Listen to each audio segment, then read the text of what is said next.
this is Gaming Master. We're playing some more of The Legend of Zelda Skyward Sword HD. In the last episode, we got to the Lanayru Desert, and we made it to the power generator, which would open up the next dungeon in the game, which is the Lanayru Mining Facility. And we also discovered the time shift stones.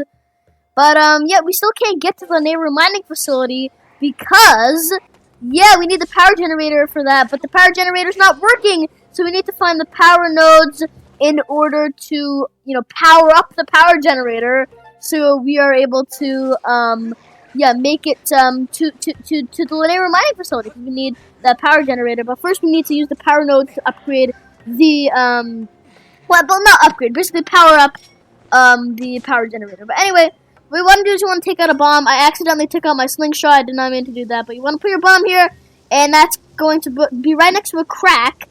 And once that explodes, you are going to find a time shift stone. And, we first discovered this in the last episode, as I mentioned before. And you just want to hit the time shift stone. And this area that in the present and it is now in ruins is now we sent the area back into the past, and now it's no longer in ruins. It's now all not. It looks like it's from the future, but it's actually from the past because it wasn't in ruins in the past. But in the present, it is. So we were able to send the area back in the past with the time shift stone. But now, once we open up this, now we have this. Yes, this is one of the power nodes. Let's put our sword in there, turn, and push. And that now activates. So there are 3 power nodes. So that's one of the power nodes that are going to power up the power generator, but we still need 2 more of those to upgrade the power, to power up the power generator. So we just need 2 more, and that was already one of them. So the next one is over here by the bird statue, or by the whatever you want to call it, and you just jump down there, and you'll find a crack if you douse. Cause yeah, in the last episode at the end, we were able to actually douse for the power nodes. I haven't really used that ability yet, but I mean for the power nodes, but yeah, we're actually able to douse for it. So now, once we douse for it, yeah, we can find that it's reacting a lot. Our dousing ability is acting out a lot, and we're now realizing that yes, there must be a power node in here, but we're gonna have to search for it first because it's gonna be hidden in there somewhere. But we gotta find it. So what we have to do is basically get past this room. There's going to be time shift stones involved in this room as well, by the way. Yeah, we're going to be working with a lot of time shift stones in here, and also with the Lanayru Mining Facility as well. But so when you make your way over here, want to be careful of these guys, because yeah, they're going to roll into the wall, and then they're going to get stunned. But they can really hurt you if you're not being careful, because they are electrocuted shells, and they can really electrocute you and hurt you and stun you, and it's not fun when you keep on getting hurt. It could really be bad. You want them to bump into that wall, and then they're stunned, and then you can hit them. So you have to be careful. I mean, if you're not careful, it's going to be pretty difficult. But if you're careful, or if you know how to fight them, it's actually pretty easy. As long as you're careful, it's actually pretty simple. But anyway, there should be a time shift crystal somewhere around here. I believe is it in here? I think it might be in here. So yeah, I'll leave a bomb here. And let's see, I don't remember where exactly it is. I know there is one in here, though. I do know that for a fact. Okay, there we go. See? So, yeah, there was a time shift crystal in there. So, we were able to get that. And now, oh my god, that guy almost got me. He almost got me. I was able to survive, but that guy almost got me, but I was able to do it. I was able to survive. But anyway, let's hit that time shift crystal, and now the whole area is going to become different. First of all the sand disappeared, and those guys who roll around have now become babies. They're not adults anymore. They become babies, and they're tiny, tiny guys who don't really. Well, they're not really going to hurt us unless they electrocute us if we come too close to them. But yeah, they're much different now. So it's cool how to see everything become different and. Yeah, it's really cool, and they're the only guys who actually their age actually literally changes. Everything else, no one else's age actually changes when you hit the time shift stone. These guys are literally turn into babies.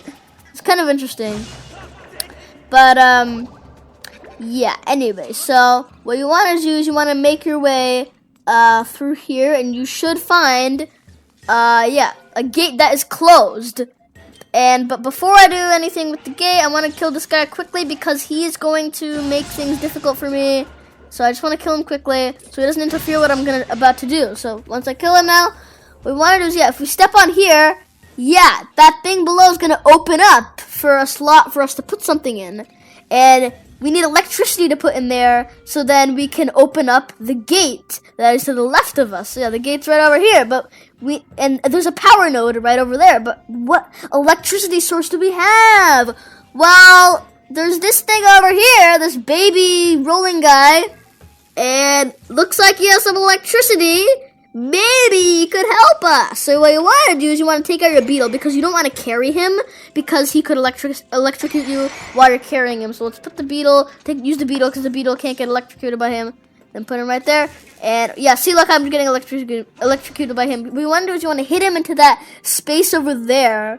And once you hit him there, then you can just, okay, there, I got electrocuted again. You don't want to hit him when he's electrocuting, and of course I just hit him at the wrong time. But once you hit him in there, then the gate will open up. And there we go, now we can get to the power node over there. So, yep, you can see it. You can see it right there. It's there. Let's put our sword into it. And turn, oh, wait, hold on, no. Turn, there we go. Okay, and push. And there we go. Just one more power node left, and then we can power up the power generator. It's exciting. This is probably going to be a really short episode, just because, like, you know, we're already almost done with all the power generators. I thought it would take longer, but I don't know. I guess I remember it taking longer when I first played the game, and I just thought maybe, like, this should be a separate episode. This probably could have been part of the last episode, to be honest. This is gonna be finished really quickly. I don't know. I thought this should have been part of the last episode. I don't know why I had to split them up into multiple episodes, but yeah. Anyway, so let's just get our stamina back. And alright, so what you want to do is you want to run through here. And yeah, remember we also found the sand that doesn't make us sink. There's some quicksand, some is not. So I made a little path with my beacons over there. And once you get over here. You see that like big structure that big structure in the distance? Well, what you want to do is you want to run to the right of that structure, and then go over here and pull this, and the gate for that's going to open. And that's just an easy transportation route. You don't really have to do it, but it's an easy transportation route. What we want to do is, actually go to that structure. If you go to that structure, open up this door, and yes, the power node, the last power node, is somewhere in here.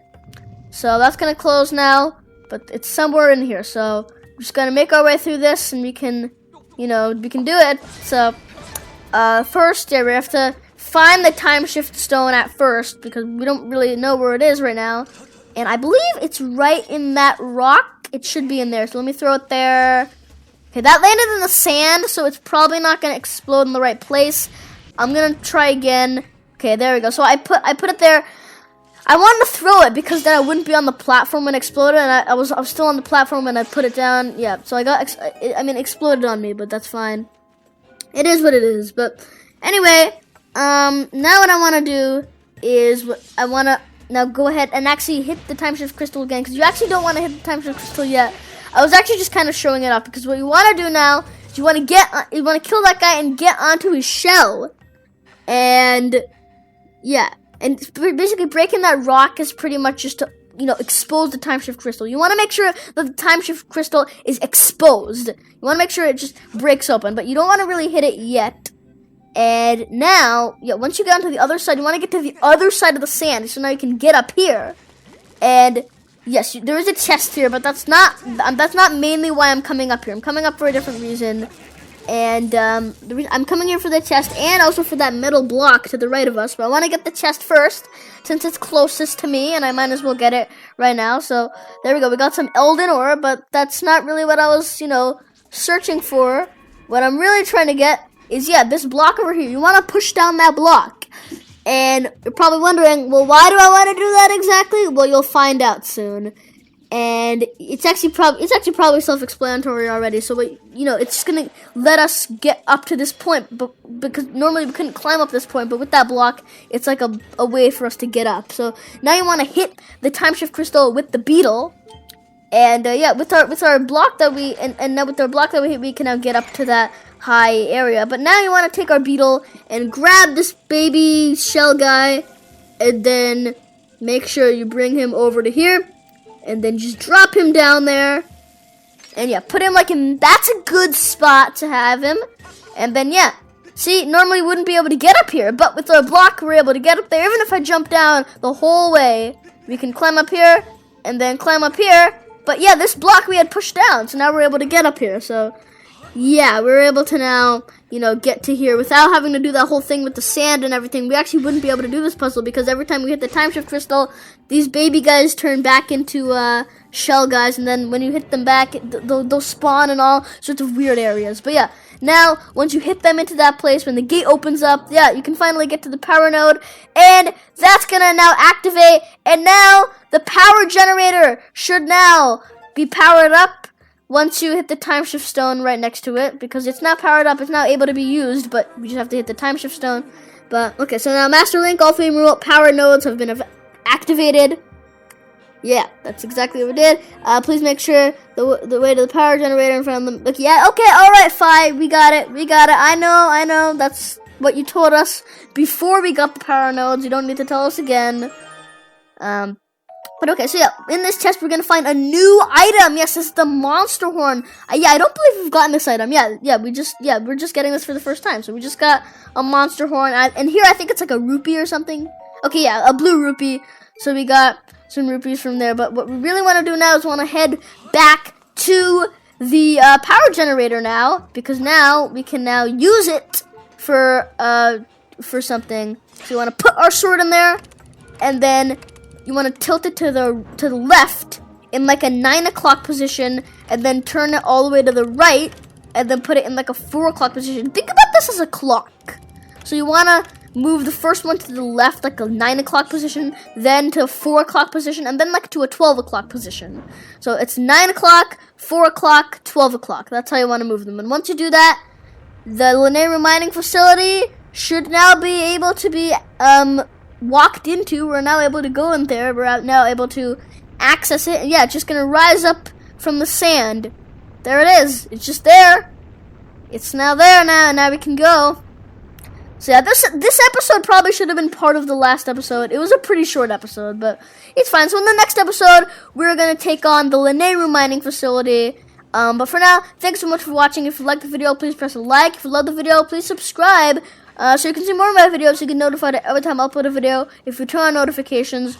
Hope you enjoyed this video, and I will see you all later in another episode of The Legend of Zelda Skyward Sword HD. In the next episode, we're going to be taking on the Lanayru Mining Facility, which is the next dungeon in the game, the third dungeon in the game, actually. And yeah, we're ready to take it on in the next episode.